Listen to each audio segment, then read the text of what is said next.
하나님의 말씀은 창세기 12장 1절에서 3절입니다. 여호와께서 아브라함에게 이르시되 너는 너의 고향과 친척과 아버지의 집을 떠나 내가 네게 보여줄 땅으로 가라. 내가 너로 큰 민족을 이루고 네게 복을 주어 네 이름을 창대하게 하리니 너는 복이 될지라. 너를 축복하는 자에게는 내가 복을 내리고 너를 저주하는 자에게는 내가 저주하리니 땅의 모든 족속이 너로 말미암아 복을 얻을 것이라 하신지라. 하나님께서 우리를 일터 사역으로 처음 인도하셨습니다. 저는 일터 사역 이게 딱 보여지면서 로단대에 다녀온 뒤로 이렇게 그 전부터 이 중요성을 인식했고요. 그래서 하나님의 길의 소중함이 보여서 이제 집중적으로 배워가기 시작했습니다. 같이 나누면서. 근데 쭉 가다 보니까 지난주에도 나눈 것처럼 하나님께서 우리를 선교적 교회로 인도하고 계신 게 선명히 보였습니다. 그래서 지난 주일날 그렇게 설교하고 났더니 한 분이 어떤 모임에서 저에게 그러더라고요. 목사님, 개인적으로 그랬던가? 그러니까 이제는 일터 사역이 아니고 이제 선교적 교회로 바꾸신 거예요? 이제 그런 취지로 저에게 묻더라고요. 그래서 제가 그게 아니고 하나님께서 우리를 인도하신 것이 선교적 교회로 인도하고 계시고 따라와 보니까 거기에 중요한 하나의 핵심이 일터 사역인 거죠. 일터 사역. 이제 그래서 이렇게 쭉 가면서 이제 윤곽이 좀 더 보이기 시작합니다. 윤곽이. 그러니까 마치 뭐와 같냐면 안개가 자욱해서 앞이 안 보이는, 그럴 때 바로 앞에 보이는 분이 인도에 가면 따라가는 그 식으로 따라왔는데 어느 정도 가면서 이제 안개가 조금씩 걷히기 시작하니까 좀 어렴풋이라도 이렇게 보여지는 것처럼, 아니면 카메라에 이렇게 하면 초점이 안 맞으면 아무것도 안 보이잖아요. 그러다 이제 좀 이렇게 점점 초점을 맞춰가면 점점 이렇게 보여지기 시작하잖아요. 그런 것처럼 이렇게 집중적으로 주님을 따라오다 보니까 이제 윤곽이 조금씩 더 잡혀가는 것 같습니다. 그러다 보니까 하나님께서 우리를 선교적 교회로 인도하고 계신 게 명확하게 보였습니다. 자, 첫 번째, 하나님이 우리를 인도하시는 선교적 교회. 하나님이 우리를 인도하시는 선교적 교회. 자, 이렇게 선교적 교회를 인도하고 계신데요. 그러면 그 선교적 교회가 뭐냐? 한 분이 저에게 그 선교적 교회를 간단하게 정리해 주시면 좋겠다. 그래서 제가 선교적 교회를 정리해 봤어요. 하나님이 우리를 인도하시는 선교적 교회. 하나님은 포도나무 교회를 모든 성도들이 선교사적 삶을 사는 선교적 교회로 인도하고 계십니다. 그러니까 모든 성도가 선교사적 삶을 사는 것은 성경 전체가 말하는 핵심이거든요. 선교적 교회는 하나님의 구속이 인간의 영혼뿐 아니라 각 개인의 모든 영역, 인간 사회와 역사의 모든 영역, 더 나아가 창조 세계의 모든 영역을 구속하신 것이라는 복음의 총체적 성격을 인식하고, 여기 핵심은 복음의 총체적 성격을 인식하는 겁니다. 인식하고 예수님의 부활로부터 시작된 현재 이 모든 영역에서 구속의 역사를 행하고 계시는 하나님의 새 창조의 역사에 모든 성도들이 삶의 모든 영역에서 적극적으로 동참하는 선교적 삶을 사는 교회를 말합니다. 이 삶을 사는데 매우 중요한 한 부분은 각 성도가 자신의 일을 통해 그 하나님의 역사에 동참하는 것입니다. 이게 하나님께서 우리를 인도하고 계시는 선교적 교회입니다. 앞으로 조금씩 또 이렇게 다듬어질 게 있을지 모르지만 전체적으로 보여가신 그림을 이렇게 잘 정리했다고 생각합니다. 다시 한번 읽어볼까요? 하나님은 포도나무 교회를 모든 성도들이 선교사적 삶을 사는 선교적 교회로 인도하고 계십니다. 선교적 교회는 하나님의 구속이 인간의 영혼뿐 아니라 각 개인의 모든 영역, 영적, 지적, 감정적, 의지적 모든 뿐만 아니라 인간 사회와 역사의 모든 영역, 정치, 경제, 사회, 문화 등, 더 나아가 창조 세계의 모든 영역을 구속하기 위한 것이라는 복음의 총체적인 성격을 인식하고, 예수님의 부활로부터 시작된 현재 이 모든 영역에서 구속의 역사를 행하고 계시는 하나님의 새 창조의 역사에 모든 성도들이 삶의 모든 영역에서 적극적으로 동참하는 선교적 삶을 사는 교회를 말합니다. 사실 이 삶은 동역자의 삶이거든요. 이는 하나님이 해가시는 거고, 그러면서 이 삶을 사는 데 있어 매우 중요한 한 부분은 각 성도가 자신의 일을 통해 그 하나님의 역사에 동참하는 것입니다. 그래서 정확하게 하나님이 이러한 교회로 우리를 인도하고 계시는 겁니다. 제가 십자가의 복음을 책을 썼던 것처럼 이 부분에 책을 써야 될 것 같습니다. 왜냐하면 기도가 많이 필요합니다. 기도해 주십시오. 왜냐하면 이제 성도들에게 전체적인 부분을 보고 지금 있는 자리에서 이 자리로 돌이키도록, 그게 이제 제 소명이거든요. 그 책을 써도 그런 각도에서 많이 쓰게 인도하시는데, 하려면 그런 교제가 필요할 것 같더라고요. 그래서 기도가 많이 필요합니다. 절박하게 필요합니다. 그런데 이렇게 조금씩 윤곽이 좀 잡혀가면서 앞으로 책을 쓰게 된다면 이런 부분들을 포함할 것 같습니다. 앞으로 좀 보완되긴 할지 모르지만 어느 정도 어렴풋이나마 보이기 시작합니다. 근데 왜 이 부분을 나누냐면, 이렇게 단편적으로 주일날 설교들을 쭉 하다 보니까 성도들이 전체적인 그림이 아직 안 보이니까 좀 더 이해하기 어렵죠. 저 자신도 아직 전체가 안 보이는 거고 우리가 배워가고 있잖아요. 어떤 분은 그럴 수 있어요. 목사님 다 배운 다음에 가르치시면 되지. 아니요, 그렇게 되지 않아요. 저도 배울 때 이런 과정을 통해서 배워요.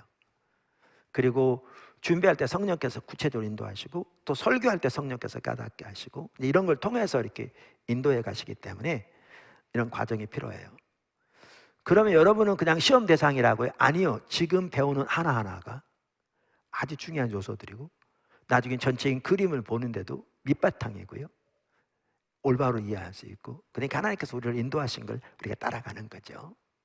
자, 그런데 이 전체적인 윤곽을 조금이라도 알면 설교를 더 이해하기 쉽잖아요, 전체적인 그림을. 그래서 어떤 분이 얘기도 하시고 하셔서 제가 그 앞으로 책을 이제 써야 되는데 이런 부분들을 포함하려고 잠정적으로 생각하고 있습니다. 단원들의 제목만 알려드리겠습니다.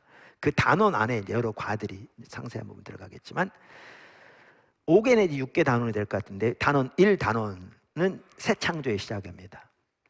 그러니까 복음을 다루되 예수님의 부활을 집중적으로 다루려고 합니다. 여기에서 복음의 총체적인 성격도 다루려고 합니다. 우리가 이미 이제 쭉 봤던 내용들이죠. 이 단원은 선교적 교회에 대해서 다루려고 합니다. 선교적 교회. 그러니까 하나님의 의도하신 교회의 모습이 어떤 교회의 모습인지, 특별히 구약에서부터 시작해서 어떤 교회의 모습인지, 우리가 여기서 참 중요한 게 뭐냐면요, 선교적 교회로서 우리가 어떤 일을 하기 전에 어떤 교회가 되는가가 중요합니다. 이게 먼저입니다.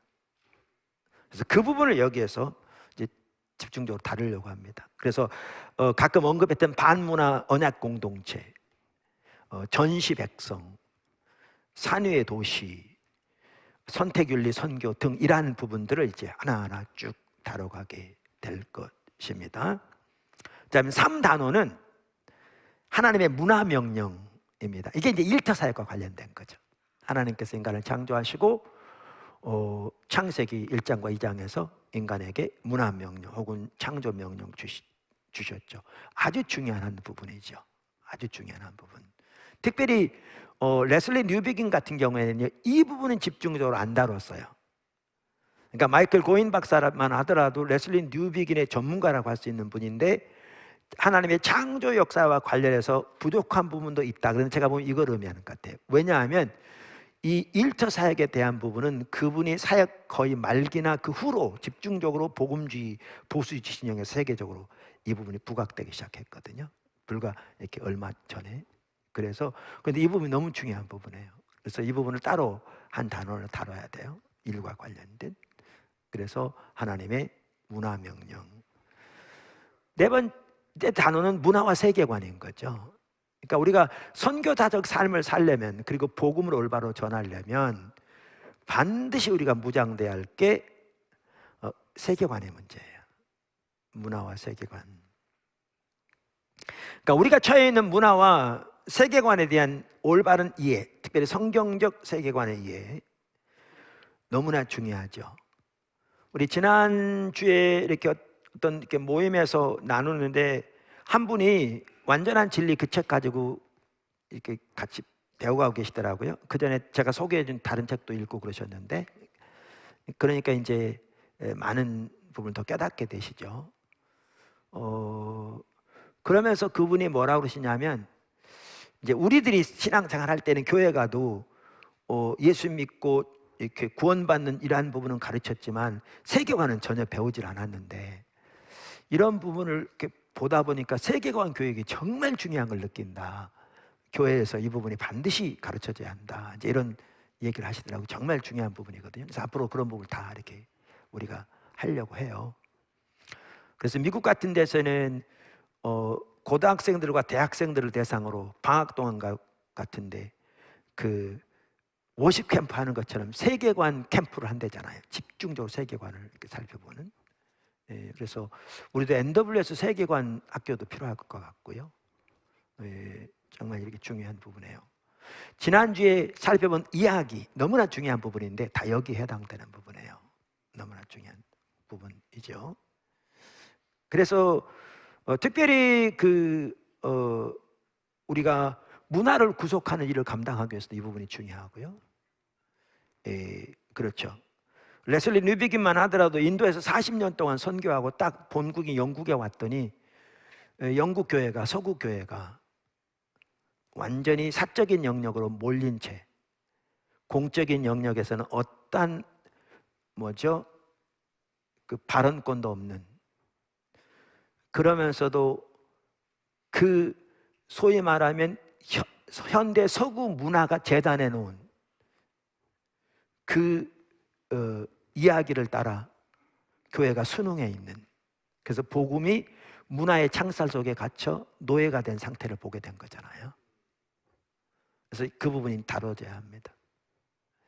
근데 여기에서 제가 이제 아직 결정 못한 것은 우상숭배를 다뤄야 되거든요. 심각한 죄고.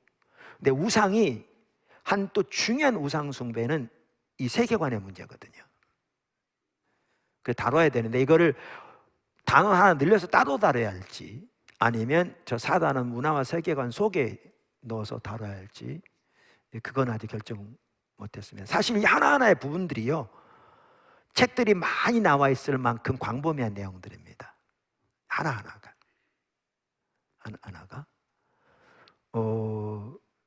그런데 그래서 제가 선교적 교회만 하더라도 정말 필수적으로 반드시 읽어야 할 책으로 3권을 소개했잖아요. 그것만 해도 3권을. 그 페이지로 말하면 1600페이지가 넘습니다. 두꺼운 책들 많아가지고. 참고 도서로 읽어도. 그런데 말씀드린 대로 이렇게 내용들이 많은데, 목적은 오늘날 일반 성도들이 이렇게 우리가 전혀 이런 내용을 모르고 있는 성도들이 어떻게 하나님이 인도해 가신 이 교회로 돌이킬까라는 그 전체적인 그림을, 핵심적인 내용을 보고 선명히 하나님의 뜻을 깨달아 돌이킬 수 있도록 하려고 하니까 이제 매우 참 주님의 도움이 필요한 작업인 거죠. 그래서 그렇고요. 근데 5번째 단원, 마지막 단원은 세상을 향한 우리의 소명인 거죠.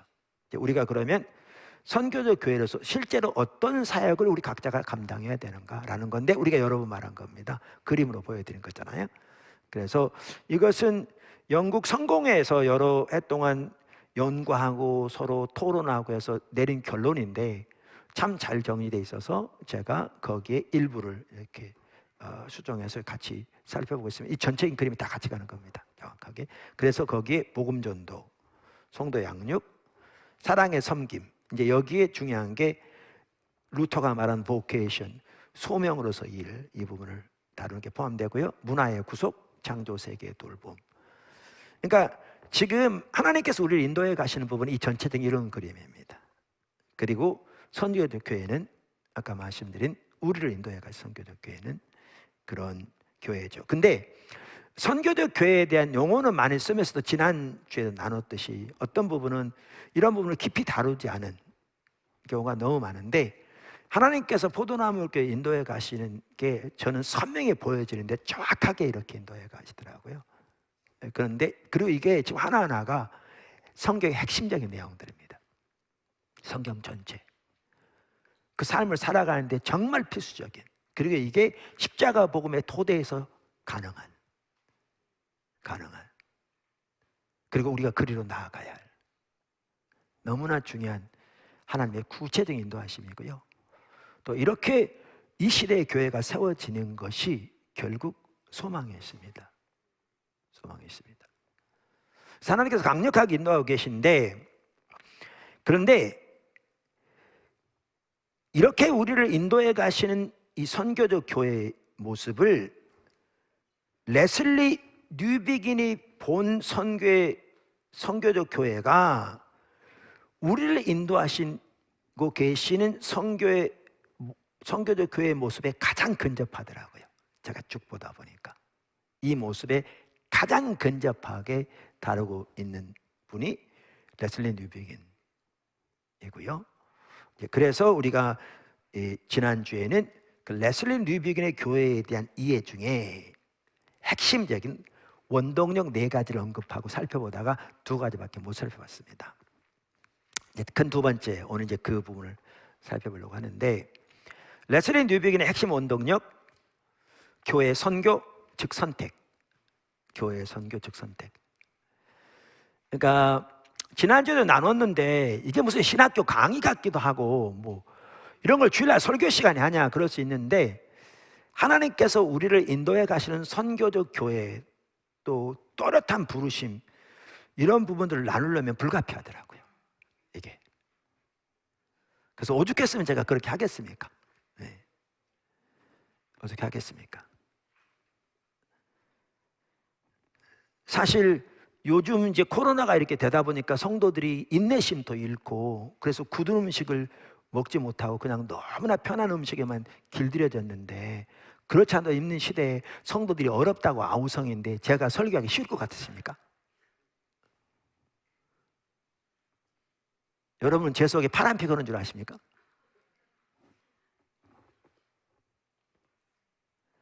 사실 여러분 못지않게 힘듭니다. 입장을 바꿔놓고 생각해 보시면. 그런데 주님이 인도하고 계신 것을 따라가려면 불가피하기 때문에 나누는 겁니다.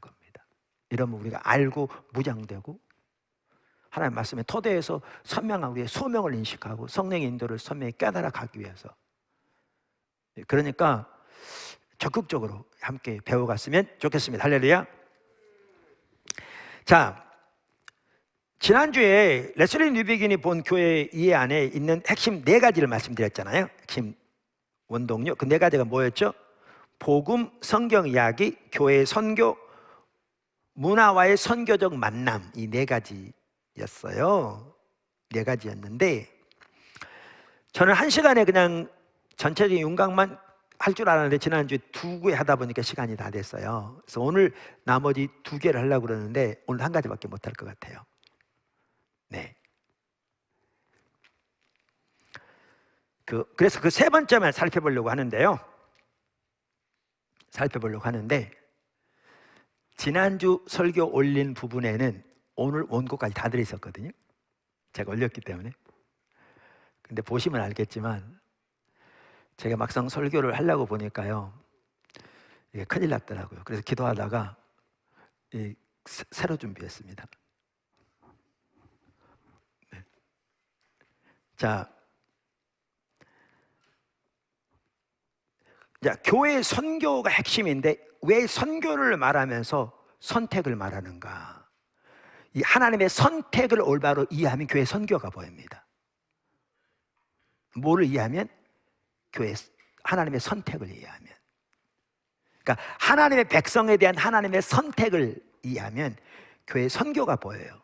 그래서 레슬리 뉴비긴만 하더라도 그래서 교회의 선교를 말하면서 선택을 강조했어요. 정말 많이 강조한 것 같더라고요.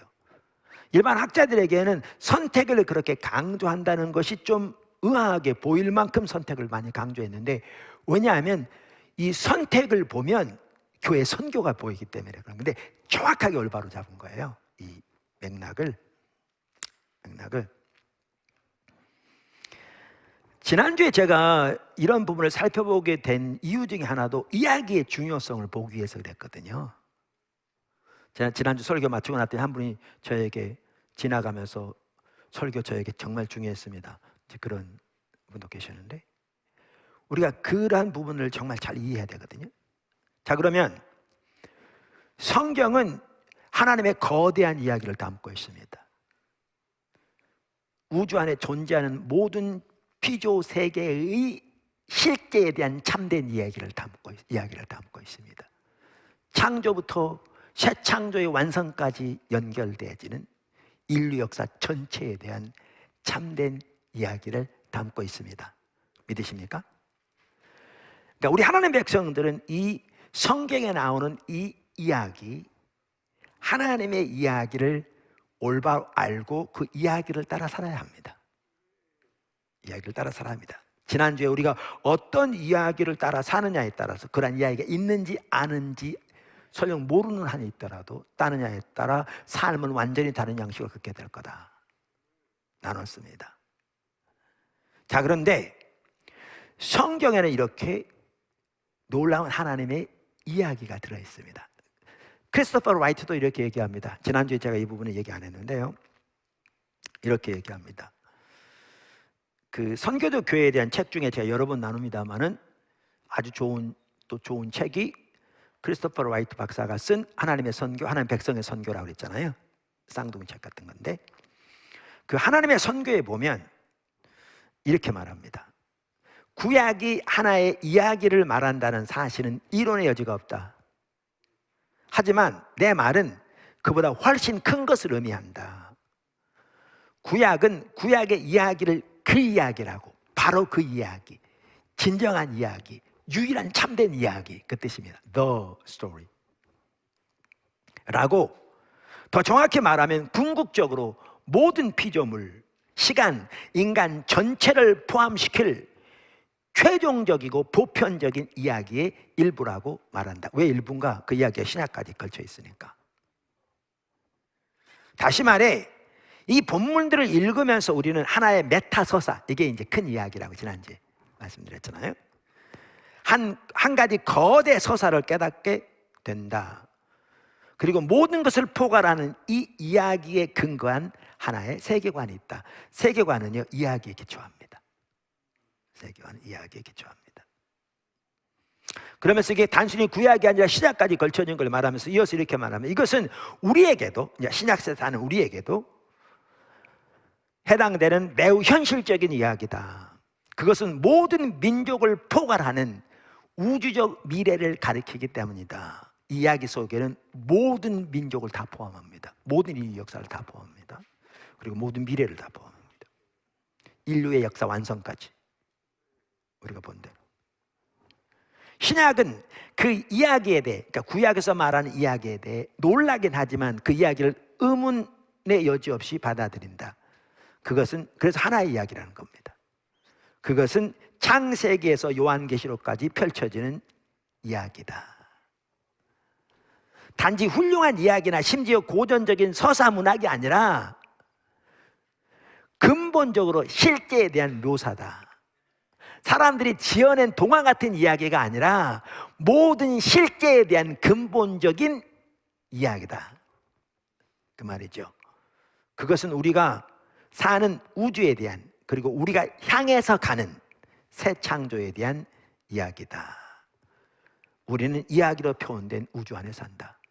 이렇게 거대한 이야기를 담고 있다 살펴봤습니다. 그래서 지난주에도 보았듯이 성경을 이렇게 이야기로 이해할 때 크레이그 바솔로뮤, 그 다음에 마이클 고인 박사는 육막으로 이루어진 하나님의 드라마다 이렇게 표현한다고 그랬잖아요. 근데 이분만이 아니고요, 다른 분들 다 그렇게 표현해요. 그래서 톰 라이트는 오막으로 표현하고요, 크리스토퍼 라이트는 이 하나님 백성에 대한 걸 묶어서 세분화해서, 그러나 동일한 얘기, 그러니까 표현하는 방식이 다르지 성경이 이렇게 말하고 있기 때문에 비슷합니다. 그래서 제가 마이클 고인 박사의 말을 인용한다고 해서 그분만 이렇게 말하는 건 아니고요, 잘 표현했기 때문에 제가 인용하는 겁니다. 그래서 육막으로 여러분 봤기 때문에 다시 한번 잠깐 보시면 이렇게 이야기한다. 그래서 1막, 하나님이 자신의 나라를 세우시다, 창조에 대한 거고. 2막, 반역이 일어나다, 타락이죠. 창세기 3장에서 일어나는. 창조는 창세기 1장 2장. 그 다음에 3막, 왕이 이스라엘을 택하시다. 여기는 선택이 나오죠. 왕이 이스라엘을 택하시다. 이 3막을 잘 보고 계시면 오늘 설교 여기에 많이 연결됩니다. 3막, 왕이 이스라엘을 택하시다. 구속의 시작. 4막, 왕이 오심, 예수님 오신 거죠. 구속의 성취. 5막, 왕에 대한 소식이 전파되다. 교회의 선교. 우리 지금 이 시대에 살고 있잖아요. 그러니까 우리는 지금 이 분류에 의하면 5막 어느 부분에 있습니다. 상당히 끝부분에. 그 다음에 6막, 왕의 귀환. 이제 구속의 완성, 예수님 다시 오셔서 모든 구속의 역사를 완성하실, 그러니까 새하늘과 새 땅이 완성될 그날 향해 가고 있죠. 할렐루야. 자, 이렇게 그 성경을 이야기로 이렇게 이해하면서, 그래서 육막으로 이루어진 하나님의 드라마다 이렇게 표현하는데요, 이렇게 지금 보셔도 알겠지만 그 성경적인 이야기의 관점에서 보면 이제 선택이 얼마나 중요한가를 볼 수 있어요. 이 선택이. 그리고 선택이 어떻게 교회의 선교와 밀접하게 관련되는가를 볼 수 있어요. 이거를 레슬리 뉴비긴이 잘 본 거예요. 정말 잘 본 거예요. 근데 이거는요, 제가 보다 보니까 크리스토퍼 라이트도 정확하게 똑같은 이해를 가지고 있고요, 톰 라이트도 정확하게 똑같은 이해를 가지고 있고요, 수많은 학자들이 이 부분을 더 강조하기 시작하고 있는 것 같더라고요. 정확하게, 너무 귀하게. 자, 그래서 오늘은 이렇게 그 교회 선교, 즉 선택에 대해 살펴보되, 제가 오늘은 이 부분을 여러분이 좀 더 쉽게 이야기하려고 노력하면서 했는데 그 노력이 잘 안 되는 것 같아요. 그러면서 오늘 뭘 살펴보려고 그러냐면 이 선택과 관련해 중요한 두 성경 구절을 살펴보려고 합니다.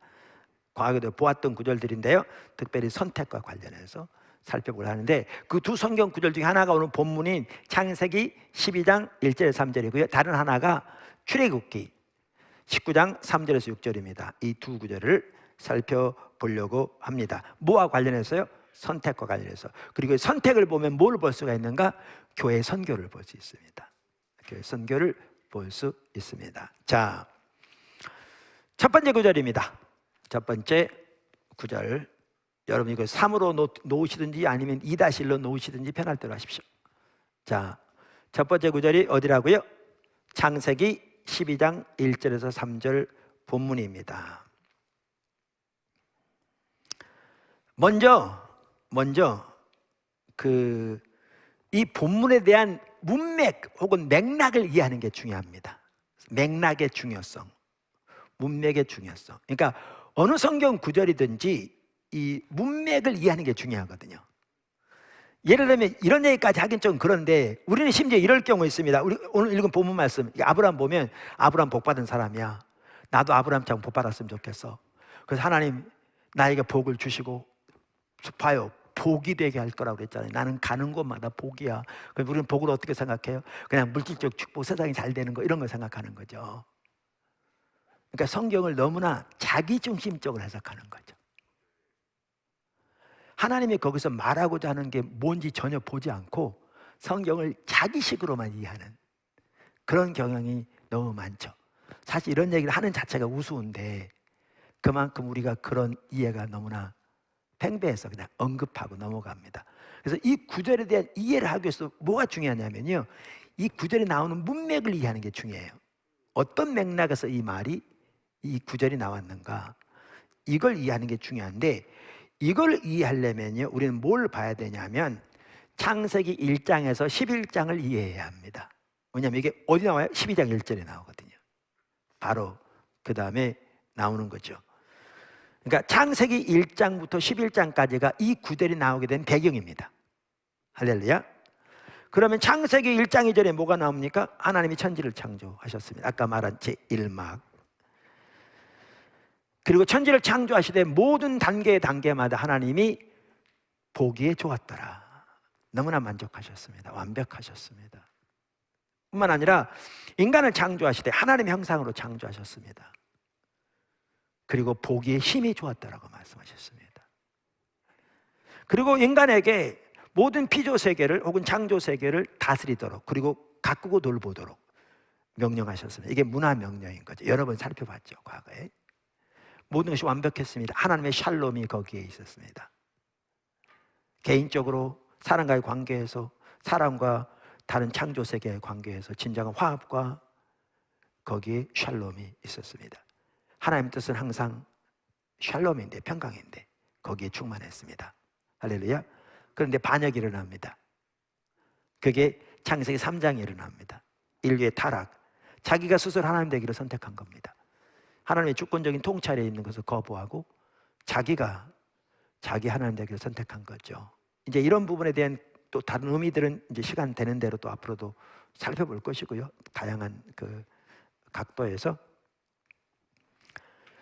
그러면서 그 우리가 잘 아는 대로 그 죄의 영향력은 하나님이 창조하신 모든 창조 세계에 다 영향을 미쳤습니다.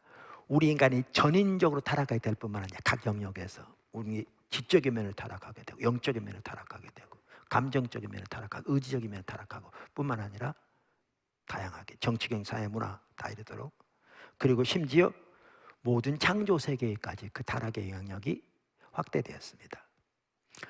그러면서 창세기 4장부터 보면 이제 죄가 이렇게 퍼져가는 모습을 볼 수 있습니다. 점점점 죄의 영향력이 확대되는.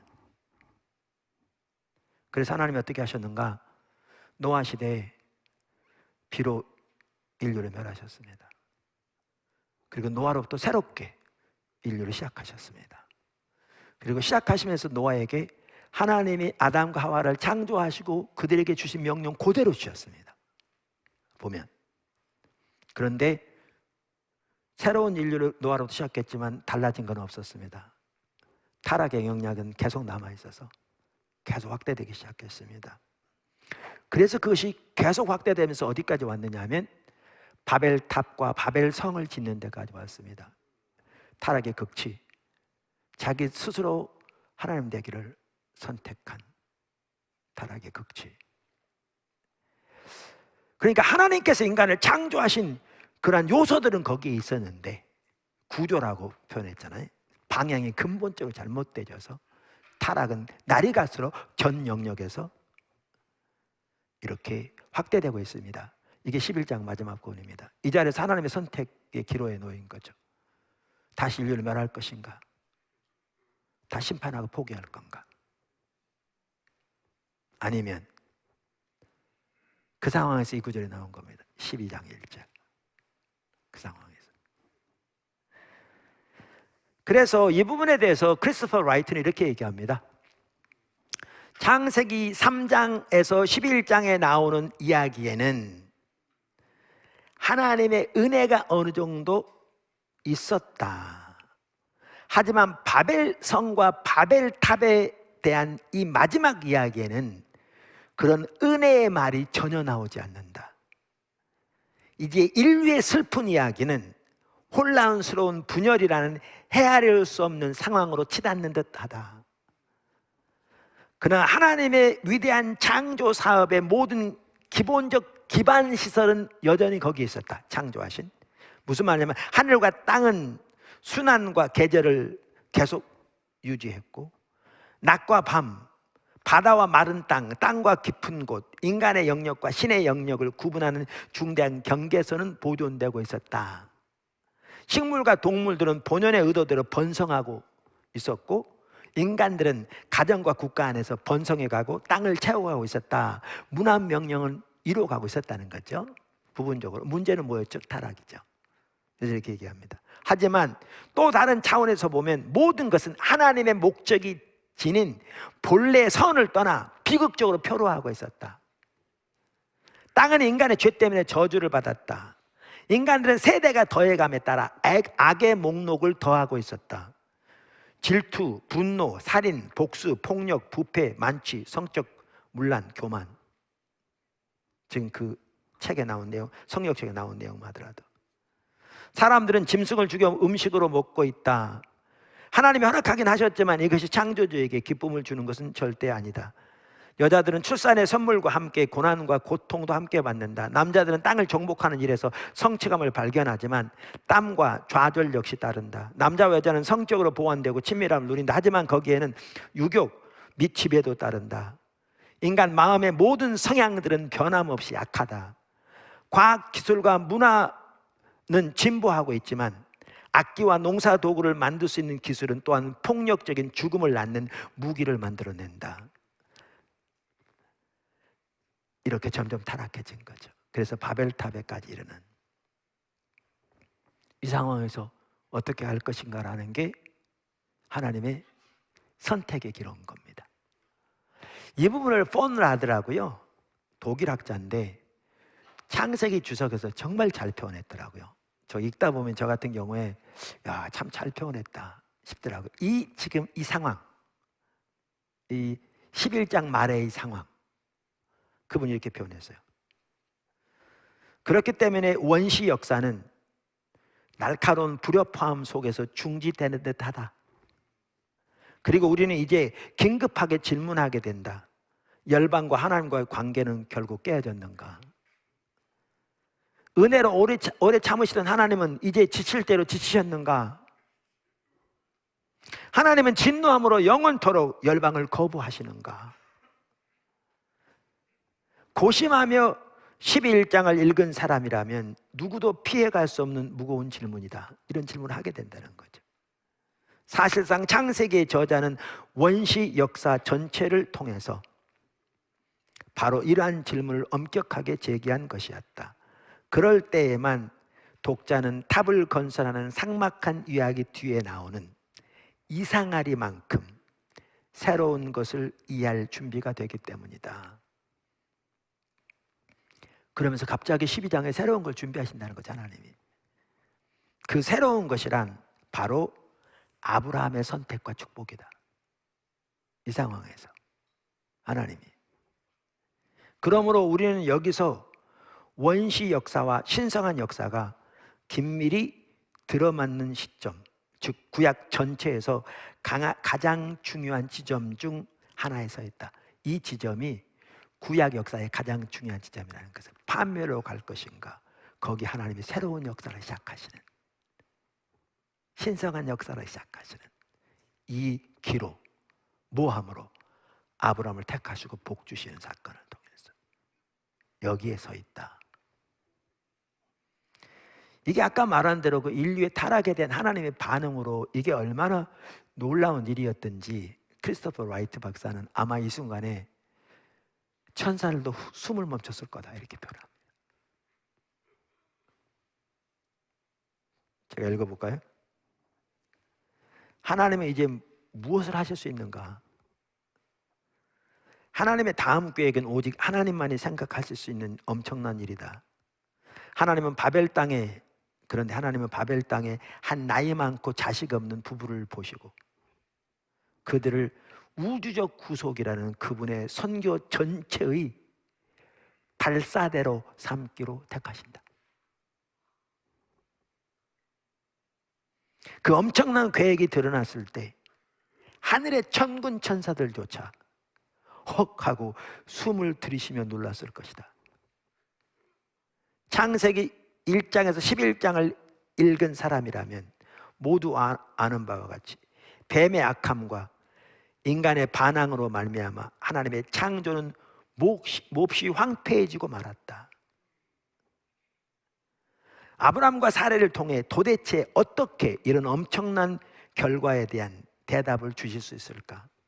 하지만 하나님의 방법은 그 결과만큼이나 광범위한 것이다.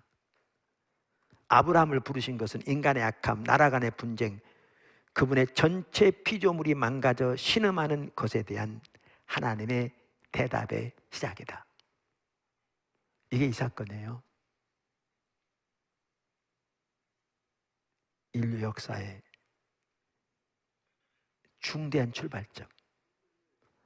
그러니까 이런 각도에서 이 구절을 봐야 되는데, 우리가 아브라함 복 받았고 나도 아브라함 복 받아서 그냥 돈 많이 벌어서 가는 것보다 돈 많이 이렇게 돼버리면 완전히 이상하게 돼버리는 거죠. 여기에 선택이 나옵니다. 아까 말한 선택. 이 하나님의 엄청난 일을 위한 선택. 그래서 선택은 처음부터 선교적입니다. 지난번에 한번 살펴봤듯이 선택은 선교적입니다. 명확하게.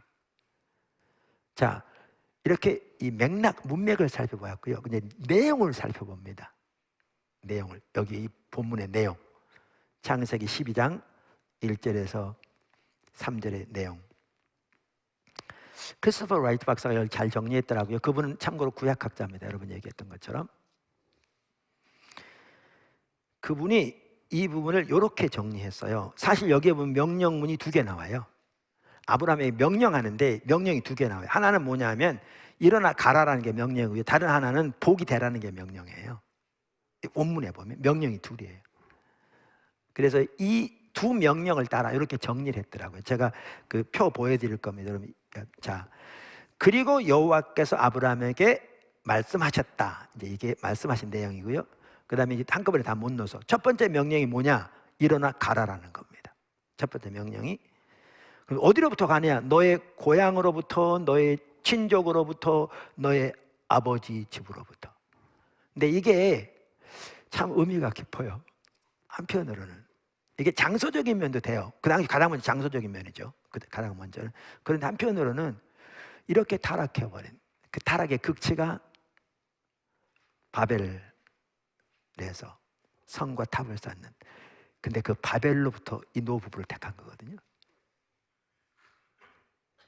하나님이 이 바벨로부터 늙도록 아이를 낳지 못하는 그 노부부를 택한 거예요. 하나님이 전적인 은혜로 선택. 그러면서 뭐라고 그러냐면 거기서 가라. 그러니까 한편은 우리가 이게 이런 의미도 분명히 있어요. 우리가 이 우상 숭배적인 이교도적인 세계관과 이야기에 토대한 그 문화 속에 살고 있잖아요. 거기서 택하신 거죠. 교회를. 그래서 우리에게 선교적 교회로 우리를 명하신 한 가지는 일어나 가라라는 거예요. 집 나가라는 얘기가 아니고 그 문화, 그 우상숭배적인 세계관, 그 하나님을 대적하는 그 사조에 기초한 이야기에서 떠나라는 거죠. 자, 그래서 집으로 떠나라. 그리고 내가 내게 보여줄 땅으로 가라. 영토가 관련되기도 하고요. 그러면 이제 이렇게 하겠다는 거죠. 주님이, 하나님이 뭐라고 그랬어요? 그러면 내가 너를 큰 민족으로 만들겠다. 내가 내게 복을 주겠다. 내가 너의 이름을 크게 하겠다. 그러니까 아브라함에게 있다도 나오지만 주신 것은요, 먼저 그가 복이 되게 하신 겁니다. 복이 되게 하신 겁니다. 자, 그 다음에 명령이 또 나와요. 일어나 가라고. 또 다른 명령이 있어요. 하나 뭐라고? 두 번째가 복이 되라, 그 얘기죠. 이제 두 번째 명령이 여기 나옵니다. 그리고 복이 되라. 근데 그 복이 되는 자의 말하면서 연결이 나오죠. 나는 너를 축복하는 자를 축복하겠다.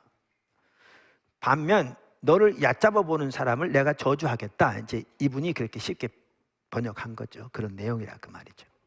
그 다음에 그리고 너의 안에서 땅의 모든 친족 집단이, 족속이 그 말을 그렇게 번역해서 친족 집단이 복을 받을 것이다. 보면요, 복이 되게 하시고 그를 통해 모든 친족 집단, 모든 민족이 복을 받게, 복의 통로가 되기 위해 부르셨어요. 그 시점에서 하나님의 구속사역의 시작이에요. 그러니까 선택. 선택의 목적이 너무나 선명해요. 할렐루야. 그리고 이제 그 구절은 그리고 아브라함은 여호와께서 그에게 말씀하신 대로 갔다. 이게 4절에 나오는 내용이죠. 그래서 이런 부분을 볼 때에 지난번에 살펴본 덤브렐 같은 학자는 창세기 12장 1절 3절은 타락의 결과에 대한 하나님의 답변이라고 표현하고요, 이제 아브라함을 부르심으로 준비된 것은 세상의 구속사에 대한 신학적 청사입니다. 이게 전체적인 그림이다, 이렇게 말하고 있어요. 그래서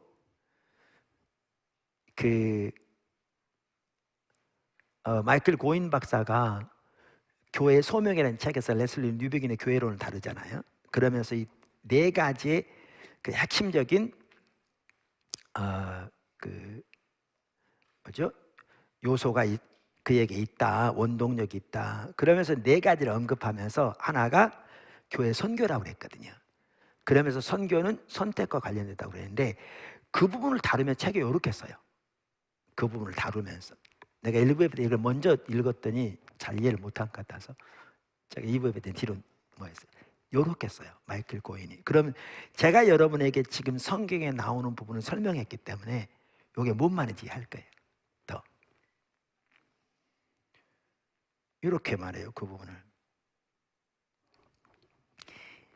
이 이야기의 중심 줄거리는, 성경에 나오는 하나님의 백성, 그러니까 하나님의 이야기의 중심 줄거리는 하나님의 선택된 백성이다. 아까 본 3막, 4막, 5막이 다 하나님의 선택된 백성에 대한 이야기잖아요. 보면 이야기, 백성 이야기다. 성경 이야기는 하나님의 선택된 백성을, 그러니까 성경 이야기는 하나님이 선택된 백성을 다루시는 것에 대한 이야기로, 하나님이 세상을 위한 자신의 목적을 그들 안에서 그리고 그들을 통해서 이루실 것이다. 할렐루야. 선택된 백성 왜 선택하셨는가? 그들 안에서 그들을 통해서 세상을 위한 하나님의 목적을 이루실 것이라, 그 말이죠. 할렐루야. 그들은 자신들의 삶 속에 보편 역사의 목표를, 즉 하나님이 모두를 위해 의도하신 화해와 회복을 떠맡는 백성이어야 한다. 우리의 정체성, 소명. 그러면서 이렇게 말합니다. 그들은 복된 백성이다. 참으로. 그러면서 또 더 나아가 이렇게 말해요. 그들은 또한 복이 되어야 하는 백성이다. 그들은 모두를 위한 복의 통로가 되도록 세상을 위해 선택되었다. 이게 지금 무슨 얘기하고 있어요? 아까 그 구절 미리 읽어드렸잖아요. 그들은 무엇보다도 하나님이 자신의 목적을 이루시는 장소다. 그러니까 먼저 하나님의 목적이 어디에서 이루어져야 되느냐? 하나님 백성들 안에. 그래서 복이 먼저 돼야 돼요. 돈 많이 버는 걸 말하는 게 아니고요, 그게 필요를 위해서 하나님이 하실 수도 있지만 그들이 먼저 복이 돼야 돼요. 하나님의 목적이 그들 안에 먼저 이루어져야 돼요. 그러니까 선교적 교회가 되는 게 먼저 중요해요. 장소다. 그럼 거기서 끝나는 게, 그렇다면 그들은 세상을 향한 하나님의 다시 새롭게 하시는 사역의 통로다. 여러분 창세기 12장을 살펴보셔야 돼요.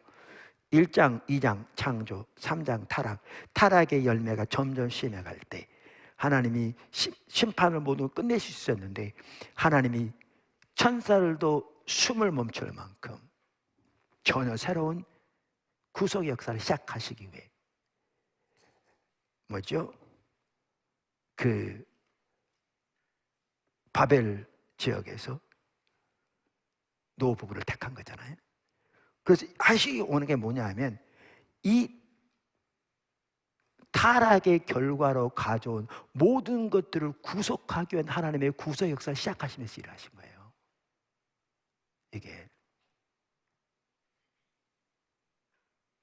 그래서 이를 복이 되기 원하시는 거죠. 그리고 복의 통로가 되기 원하시는 거죠.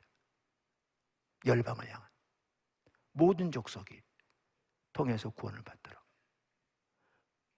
이게 하나님 선택된 백성이에요. 그래서 이렇게 말한다. 다시 읽어보면 그들은 또한 복이 돼야 하는 백성이다. 먼저 이 안에 하나님 뜻이 이루어져야 돼요. 그들은 모두를 위한 복의 통로가 되도록 세상을 위해 선택되었다. 그들은 무엇보다 하나님이 자신의 목적을 이루시는 장소다. 교회 안에 먼저. 오늘날로 말하면.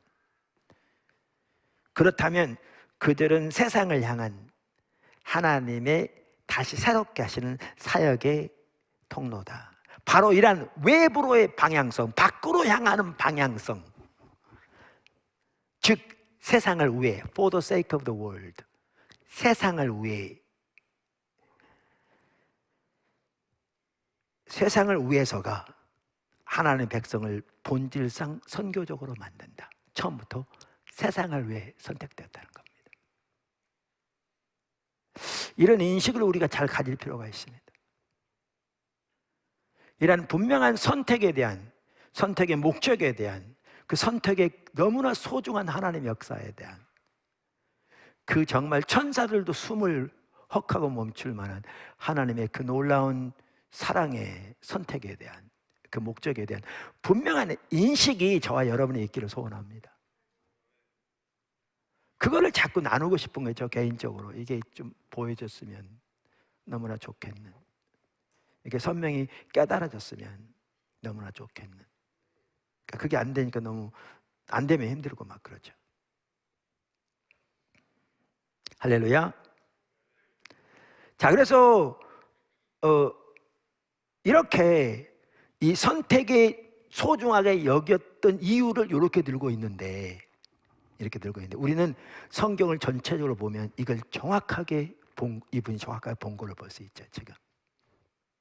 그래서 선택이 얼마나 중요하고 이 선택이 교회의 선교와 어떻게 연결되어 있는가를 명확하게 보았어요. 그 레슬리 뉴비기닝 정말 잘 봤어요.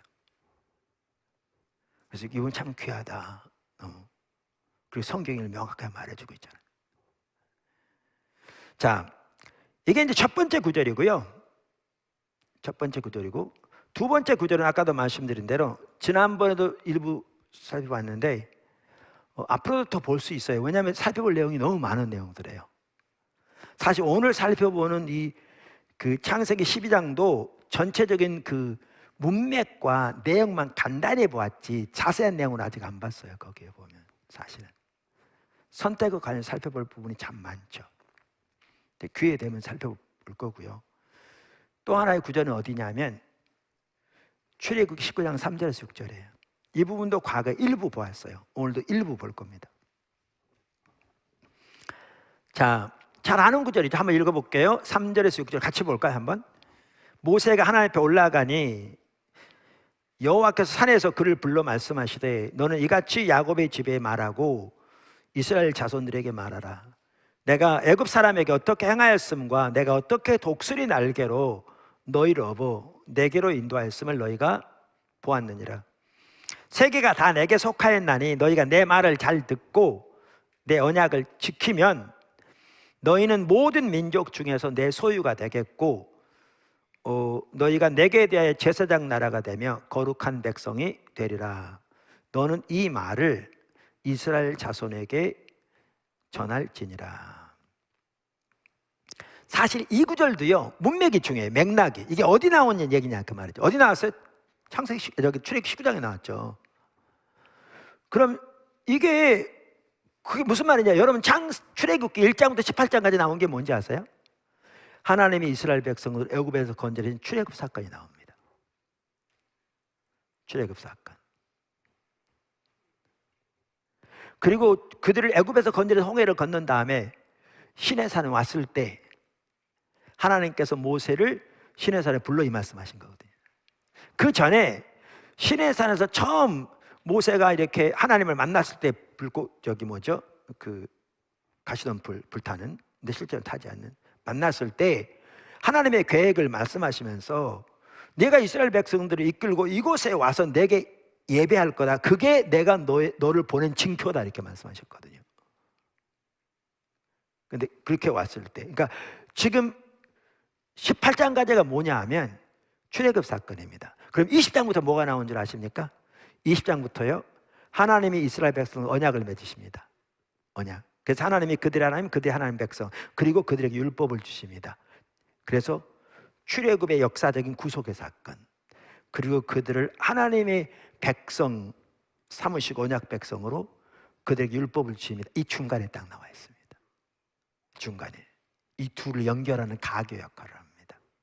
아주 중요해요. 그래서 크리스토퍼 라이트는 이걸 뭐라고 표현하냐면, 저 문에 보면요, 그걸 경첩이라고 그러나요? 저 문을 이 벽하고 이렇게 연결시키는 거 있잖아요. 이렇게 딱 붙어 있도록.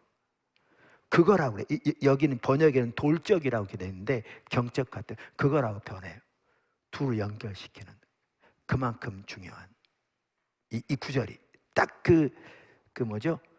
창세기 12장 1절 3절과 정확하게 같은 맥락이거든요. 자, 제가 한번 이 구절에 대한 그 배경 읽어보겠습니다. 출애굽기 19장 4절에서 6절은 하나님의 핵심 진술로 마치 출애굽의 돌적이처럼 출애굽 이야기 1장부터 18장과 율법과 언약수의 이야기 20장부터 24장 사이에 나온다. 이 본문은 이스라엘의 정체성과 하나님이 그들에게 부여한 역할을 규정한다. 정체성, 역할. 게다가 이 본문은 이스라엘의 정체성과 역할을 뭐에 기초해서 하냐면요, 지금은 과거죠. 출애굽 사건, 역사적인 출애굽 구속의 사건, 이것에 기초해서 정체성과 역할을 그 역사적 맥락에서 규정하고요. 더 나아가 이제는 하나님이 세계가 다 내게 속하였으니 그랬잖아요. 온 세상의 소유자로서 우주적인 맥락에서 이 지금 뭐죠? 정체성과 역할을 주시는 거죠. 하나님 백성들에게. 그것은 하나의 이야기며 그러면서 이렇게 말합니다. 출애굽기 나머지 부분과 레위기에서 신의 산 언약을 공표할 때, 그러니까 출애굽기에도 계속 나오고 레위기에서 신의 산 언약을 공표하는 거 나오는데, 이 전체에 대한 신학적 서원 역할을 한다. 그러니까 요한복음에 보면 1장 1절부터 14절까지가 서문이거든요.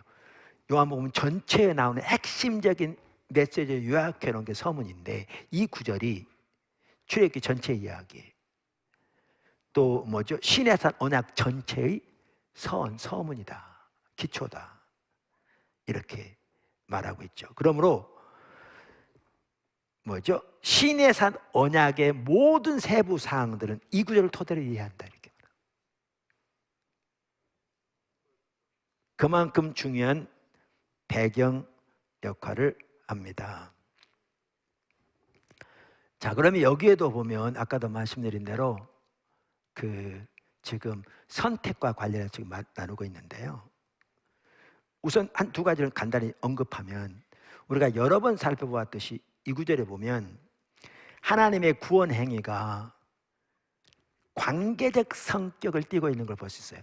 무슨 말이냐면, 하나님이 그들을 애굽에서 건져내야 돼 하나님의 그 놀라운 능력과 권능의 손을 펴서 하나님께로 인도했다고 그랬잖아요. 하나님과 친밀한 교제로.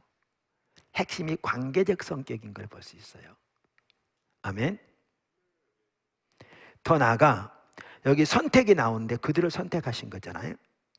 이 선택 혹은 부르심만 보더라도 전적으로 하나님의 은혜로 인한 것임을 볼 수 있어요. 조금 이따 그 내용을 좀 더 보겠지만, 여기에 보면 오늘 본문에 보면 뭐라고 말했냐면 이렇게 돼 있어요. 세계가 다 내게 속하였나니 너희가 내 말을 잘 듣고 내 언약을 지키면 너희는 내게 대하여 너희는 모든 민족 중에 내 소유가 되겠고, 이게 이제 여기 보면 세 가지가 나오고, 아주 중요한 말, 내 소유, 내게 대해 제사장 나라가 되며 거룩한 백성이 되리라. 이 세 가지 신분, 정체성이 나오잖아요. 매우 중요한. 자, 그러니까 우리가 잘못 이해하면 이스라엘 백성들이 하나님의 언약을 잘 지키고 하나님의 말씀을 잘 들은 결과로 이런 백성이 되는 것처럼 잘못 이해할 수 있다고요. 마치 하나님의 선택, 하나님의 부르심이 하나님 백성의 공로로 인해서 되어진 것처럼 잘못 이해할 수 있다고요. 원래 일부 사람들은요, 구약에서는 행함으로 구원받았고 신약은 믿음으로 구원한다고 그러는데 그건 전혀 말도 안 되는 얘기입니다. 구약에서도 전혀 행함으로 구원받지 않았습니다. 그 말도 안 되는 얘기입니다. 그거는 전혀 성경을 모르는 얘기입니다. 전혀 그렇지 않습니다. 근데 여기 중요한 게 있습니다. 먼저 살펴보기 앞서서 지금 이게 몇 장에 나와요? 19장에. 이 얘기 뭐냐면 18장까지 이미 출애굽한 후입니다. 이들이 언약을 잘 지켰기 때문에 하나님이 출애굽시킨 게 아니고요,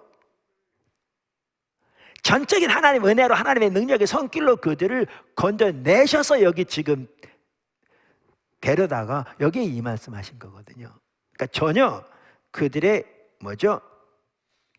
그 행함의 결과로 된 게 아닙니다. 그래서 이 크리스토퍼 라이트도 이렇게 말합니다. 잘 정리하고 있습니다. 저와 같은 이해입니다. 하나님이 이스라엘 백성들을 구원하신 것은 그들을 향한 그분의 은혜로운 사랑 때문이지, 그들이 구원받을 만하거나 하나님께 순종함으로써 그것을 얻어낸 것이 아니었다. 이건 성경 전체 명명백백합니다. 반복해서 그 말씀하십니다. 율법에도. 할렐루야. 그런데 이제 여기에서 끝나지 않습니다. 이게 참 중요합니다.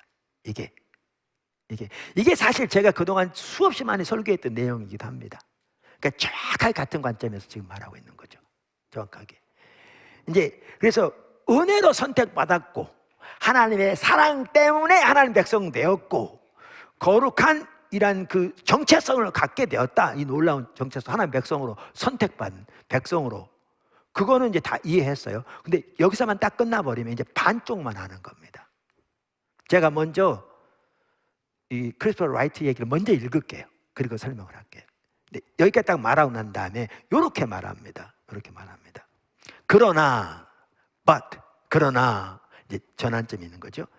구원받은 이후에, 이유가 강조되어 있습니다. 구원받은 이후, 출애굽 사건 이후, 지금 19장에 18장 이후, 구원받은 이후 그들의 운명, 하나님 백성의 운명, 즉 왕같은 제사장이요 거룩한 백성이 되어야 하는 그들의 운명, 그들의 신분이 아까 그 하나님의 소중한 그 보화, treasured possession이라는 얘기인데 이거 정말 또 귀한 말입니다. 그러니까 그들의 그 하나님의 특별한 소유, 그 다음에 하나님의 왕같은 제사장, 거룩한 백성에 대한 그들의 이제 크리스토퍼 라이트는 운명이라고 표현했는데, 혹은 그들의 정체성, 그들의 어떤 소명 이렇게 표현할 수 있죠. 운명은 그들이 여기다 제가 더한다면 바로 위에 나온 것처럼 하나님과 친밀한 교제 가운데서 하나님의 통치 아래 적극적인 순종의 삶을 살기로 결단하고 순종할 때에만 이루어질 것이었다.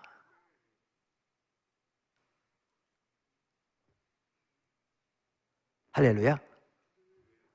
그러니까 여기에도 조금이라도 다시 언급할 뭐가 나오냐면, 여기에도 뭐가 나오냐면 선택이 먼저 나오고요, 은혜로.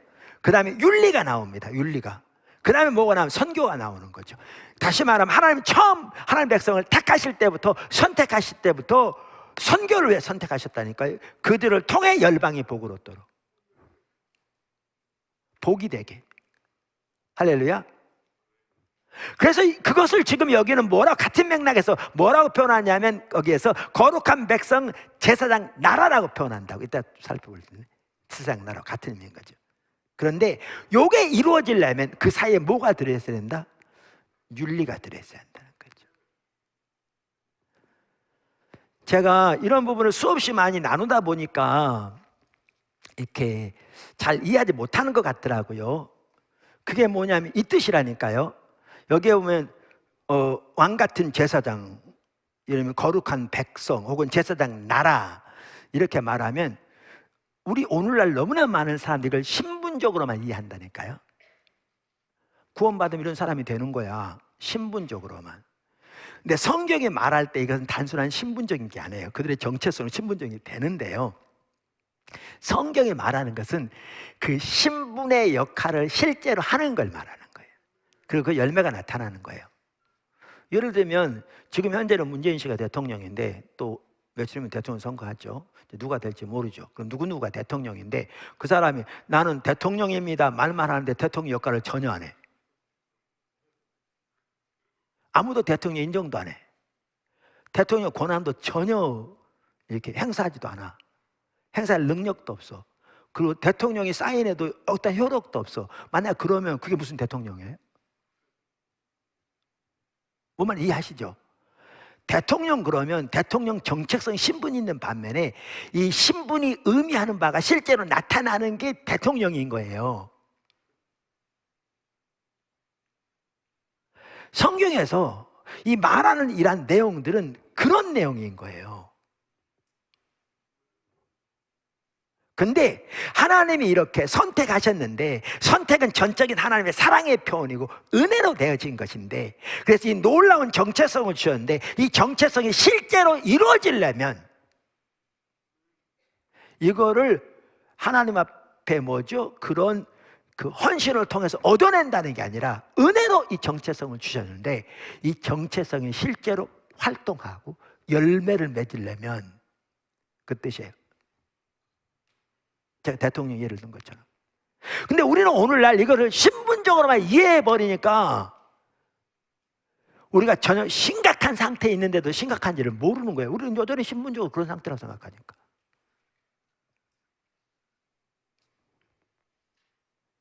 그 말이 그 말이에요. 보세요. 그러나 구원받은 이후 그들의 운명, 즉 왕같은 제사장이요 거룩한 백성에 대해 하는 운명은 그들이, 제가 추가시킨 겁니다. 가로 열고 하나님과의 친밀한 교제 가운데서, 가로 닫고 바로 위에 있으니까, 하나님의 통치 아래 적극적인 순종의 삶을 살기로 결단하고 순종할 때에만 이루어질 것이다. 할렐루야. 자, 그러면서 여기에 보면 이 정체성의 부분에 거룩한 백성이라는 건 지난번에 살펴본 너무나 중요한 부분이기도 하죠. 선택, 윤리, 선교. 오늘 이 본문에서 볼 수 있는. 근데 그 부분은 이미 보았고요. 제가 보니까 시간도 어느 정도 돼서 오늘 이 선택과 어떻게 교회의 선교가 연결되는가를 보려면 여기서도 뭐로 부르셨다고요? 제사장 나라로 부르셨습니다. 이스라엘을. 자, 그러면 우선 이렇습니다. 우선 이 창세기 12장 1절에서 3절하고요 지금 출애굽기 19장 9절은 연결되어 있습니다. 많은 학자들이 말하고 연결했어요. 왜 연결? 너무나 당연하기도 하고요. 왜냐하면 하나님이 아브라함을 택하시고 아브라함의 자손은 이스라엘을 하나님의 백성으로 부르시고 언약을 맺으셨거든요. 그러니까 분리되지 않습니다. 그 내용도 그렇고. 자, 그런데 그러기 전에 제가 한 가지 말씀드리려고 하는 것은, 이게 그러면 이렇게 말하니까 그러면 신약시대 우리하고는 무슨 상관이 있느냐 그러는데요, 아까 제가 그 육막으로 되어진 그 그림도 말씀드렸잖아요. 거기에 세 번째부터 다섯 번째까지 하나님의 종에 관한 거라고요. 이스라엘, 예수 그리스도, 신약의 교회. 이 세 개가 분리되지 않는다고요, 성경에 보면. 그 제가 십자가 옆으로 뉘은 걸 여러 번 말씀드렸잖아요. 어떻게 해요? 이스라엘, 그들은 불충한 종, 하나님의 그 소명대로 살지 못했어요. 그런데 예수님이 오시되 뭘로 오셨는가? 참 이스라엘로 오셨어요. 이스라엘 완성자, 대표자. 분리되지 않아요. 하나님의 아들이 오신 거라니까요. 근데 하나님의 아들이 이 땅에 오시되 참 이스라엘로 오셨어요. 여러분 마태복음 1장 보세요. 아브라함과 다윗의 자손 예수 그리스도의 세계라. 아브라함 자손으로 오셨어요. 참 이스라엘. 그래서 요한복음 15장에도 제가 여러 번 말씀드린 대로 내가 참 포도나무요 그랬는데 구약에서는 이스라엘이 포도나무였다니까요. 근데 예수님이 참 이스라엘로 오신 걸 말하는 거죠. 그 다음에 그 도표 보신 것처럼 이제 예수님 안에서 유대인과 이방인을 합해서 한 세 백성을 세우시죠. 그게 신약의 교회예요. 뿐만 아니라 제가 시간 없어도 오늘은 안 살펴보는데요, 사도 바울 서신처럼 여러 차례 뭐라고 그러냐면 우리가 예수 그리스도 안에 있으면 아브라함의 자손이다 이렇게 돼 있어요. 우리가. 그래서 갈라디아 3장만 하더라도 그래서 아브라함의 복이 우리에게 미치게 되었다. 뿐만 아니라 그래서 갈라디아 3장인가요? 아브라함에게 주신 메시지를 사도 바울은 첫 번째 복음이라고 말하고 있어요. 복음과 창세기 12장 1절에 3절을 분리시키잖아요. 이걸 첫 번째 복음이라고 성경은 말해요. 신약 성경은. 더 나아가서, 자, 여러분 이 구절 잘 아시죠? 이 구절. 이스라엘에 대한 그 백성인데 베드로전서 2장 9절 잘 아시잖아요. 신약의 교회에 두고 하신 말씀이거든요. 너희는 택하신 족속이요, 왕같은 제사장들이요, 거룩한 나라요, 그의 소유된 백성이니 이는 너희를 어두운 데서 불러내어 기이한 빛에 들어가게 하시니 아름다운 덕을 선포하게 하려 하심이라. 어디서 많이 본 구절 아니에요? 출애굽기 19장 정확하게 말하고 있는 거예요 지금. 누가 지금 이들이라는 거예요? 신약의 교회를 말하는 거예요. 저와 여러분. 그래서 성경은 그래서 아까도 말씀드린 대로 이 세 종이 분리되지가 않아요. 연결돼 있어요. 이 이해가 너무너무 중요한 거예요. 이 이해가 너무너무. 그러니까 그래서 창세기 12장 1절 3절에서 그리고 출애굽기 19장 3절 6절에서 우리는 그것이 단순히 구약 이스라엘 백성들의 이야기가 아니고 그게 우리의 이야기인 걸 봐야 돼요. 여기에서 단순히 그들의 선택을 볼 것이 아니라 우리의 선택을 거기서 보아야 돼요. 이 성경 이야기를 보셔야 한다니까요. 성경의 전체적인 말씀하고 계신 바를 보셔야 된다니까요. 오늘날 잘못하고 있는 것 중에 하나가 뭐냐면 구약은 약속이니까 그냥 다 끝난 것처럼, 중요하지 않은 것처럼. 천만의 말씀입니다. 더 심지어 그때는 뭐 율법 시대였고 요즘은 은혜 시대라 전혀 말도 안 되는 얘기를 가지고 분리한. 아니요. 그래서 우리는 창세기 12장에서도 출애굽기 19장에서도 우리는 하나님의 백성을 선택하신 이 선택이 교회의 선교와 관련되는 건데, 그래서 교회의 선교라고 하는 게 틀린 말 아니에요. 거기에서 우리의 선택이 거기에 들어있고요, 거기에 우리의 소명이 들어있어요.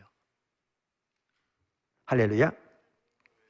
자, 그런데 출애굽기 19장만 하더라도 하나님께서 거기에 그 부르시되 그 중에 하나가 뭐였어요? 제사장 나라로 부르셨어요. 너무나 놀라운 일이죠. 그 나라 전체를 제사장으로 부르셨다는 얘기예요. 그러니까 이스라엘을 제사장 나라로 부르셨다는 얘기는 이스라엘 나라 전체를 제사장으로 부르셨다는 거예요. 무엇을 위한? 열방을 위한. 할렐루야. 이스라엘을 제사장 나라로 부르셨다는 말은 이스라엘 전체를 열방을 위한 제사장으로 부르셨다는 거예요. 제사장 나라로. 구약에서 제사장의 큰 역할이 세 가지가 있었습니다. 역할이. 하나는요, 하나님 백성들에게 율법을 가르치는 거였어요. 그건 제사장의 몫이었습니다. 하나는. 또 하나는 뭐냐면 백성들을 위해 하나님께 제사 지내는 게 제사장들의 몫이었습니다. 또 하나, 제사장이 또 하나 하는 일이 있었습니다. 그게 뭐냐면 제사장들을 축복하는 거였습니다. 구약에 보면 이스라엘 백성들을 축복하는 제사장들의 기도가 나오잖아요. 그죠? 뭐였다고요? 세 가지가. 하나는 율법을 가르치는 것. 또 하나는 뭐죠? 백성들을 위해 제사를 지내는 것. 세 번째가 뭐라고요? 백성들을 축복하는 것. 이게 제사장의 일이었습니다. 그래서 크리스토퍼 라이트도 이렇게 얘기합니다. 제사장직은 이처럼 하나님을 아는 지식을 백성들에게 전하고 백성들의 제사를 하나님께 드리는, 하나님과 나머지 이스라엘 사람들 사이를 상호 연결하는 중간에서 그 대표 혹은 중재 과업이었다. 무슨 아시겠죠? 그러면서 또 하나, 이러한 두 가지 과 외에도 제사장들이 야훼의 이름으로 사람들을 축복하는 것 역시 첫째 특권이며 책임이었다. 이게 이제 제사장의 특권이에요. 자, 그러면 이러한 제사장의 역할을 알고, 그러면 이스라엘 전체를 열방을 향한 제사장 나라로 부르셨다고 말하고 있는데, 그럼 이걸 어떻게 적용되는가라는 거죠. 이걸 그대로 적용하면 이렇게 크리스토퍼 라이츠는 요약하고 있습니다. 이처럼 하나님이 이스라엘 백성 전체에게 열방 가운데 그분의 제사장이 되는 역할을 부여하신 것은 대단히 의미심장하다.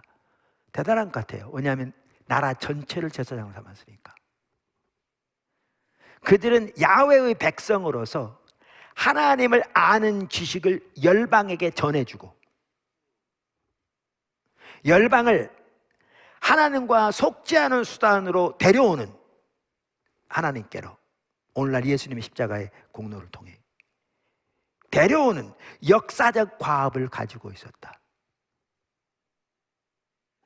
열방에게 축복의 수단이 되어야 하는 아브라함의 과업은 또한 이스라엘이 열방 가운데서 제사장 역할을 하도록 만든다. 이게 다 똑같은 거죠. 열방의 축복이 되도록 하는 그거와 열방을 위한 제사장 나라가 되게 하는 게 다 연결된다는 겁니다.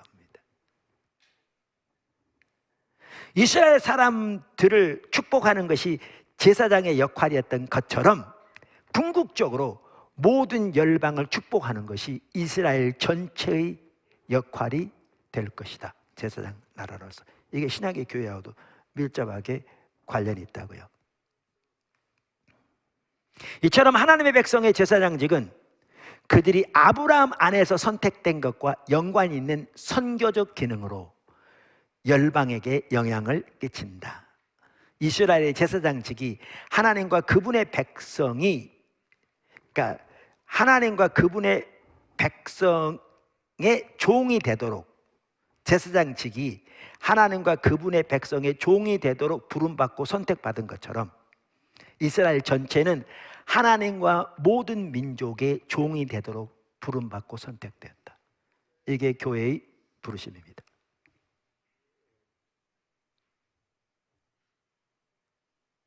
제사장으로서. 할렐루야. 존 골든게이라고요, 이분이 플로신학교 구약학 교수라고요. 이 구절을 창세기 12장 1절에서 3절과 연결시키면서 이렇게 말합니다.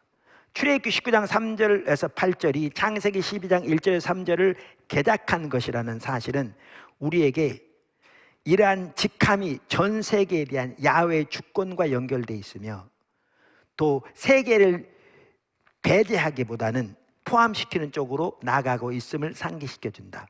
왕 같은 제사장직을 확대하여 다른 백성들까지 포함시키는 것은 아브라함의 환상과 조화를 이룬다. 하나님 뜻은 모든 민족을 다 포함하는 거였다.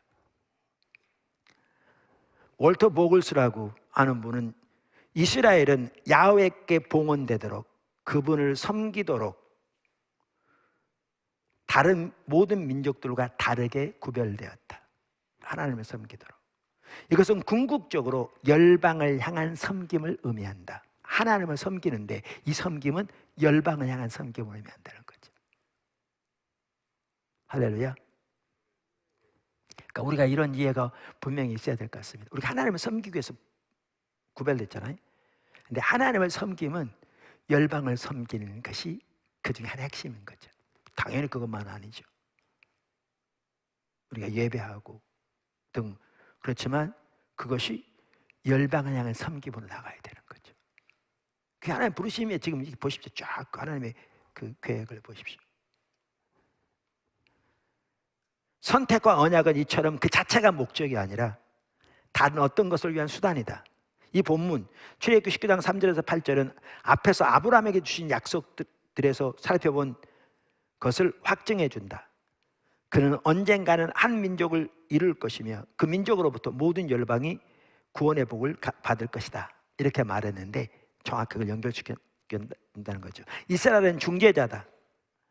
그들은 인류를 하나님께 더 가까이 데려와야 하고 인류를 위해 하나님께 기도해야 하며 인류를 위해 중보해야 한다. 아브라함이 그랬던 것과 마찬가지다. 그들이 하나님을 섬기는 것은 다른 민족들을 대신 섬기는 것이다. 하지만 이스라엘은 또한 사람들에게 하나님의 계시, 그분의 빛, 그리고 구원의 복된 소식을 가져다 줌으로써 하나님을 사람들에게 더 가까이 모셔와야 한다. 자, 왜 레슬리 뉴비긴이 그토록 선택을 강조했는가? 이렇게 하나님의 이야기에서 선택을 보면 그게 교회의 선교와 핵심적으로 관련 있는 것을 볼 수가 있는 거죠. 핵심적으로. 그래서 하나님께서 우리를 선교적 교회로 인도하고 계신다는 것은 하나님이 처음 아브라함을 부르실 때부터 이제 그것이 예수님을 통해 구속의 성취로 이루어지고, 이제 예수님이 제자들을 보내신, 우리 흔히 대임용어 말하는 이게요, 이 전체적인 이야기의 맥락에서 되어져야 합니다. 이해돼야 합니다.